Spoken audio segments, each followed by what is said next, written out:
আজকের দিনে দাঁড়িয়ে সবার হয়তো ভালো হলো, অনেকের ভালো হলো, আলটিমেটলি ক্ষতিটা হয়ে গেল আমার হয়ে গেল ক্ষতিটা। যে ক্ষতি কোনোদিনই ওইটা ঠিক হবে না, কোনোদিন না। যারা আজকে আমার ভালো করতে চাইলো তারাই আমার ক্ষতিটা করে দিল। কিন্তু মানুষকে আমি ভালোবেসেছি ঠিকই,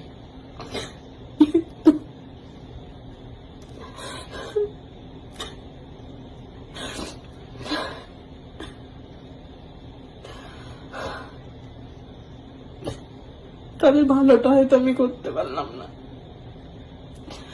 এটাই আমার সব থেকে বড় ভুল। সবাই আমাকে ভালোবেসেছে ঠিকই, কিন্তু আমি কারো সম্মান দিতে পারলাম না, কাউকে দাম দিতে পারলাম না। ভগবান আমার মতন মেয়ে যেন পৃথিবীতে আর কোনো ঘরেই যেন না দেয়।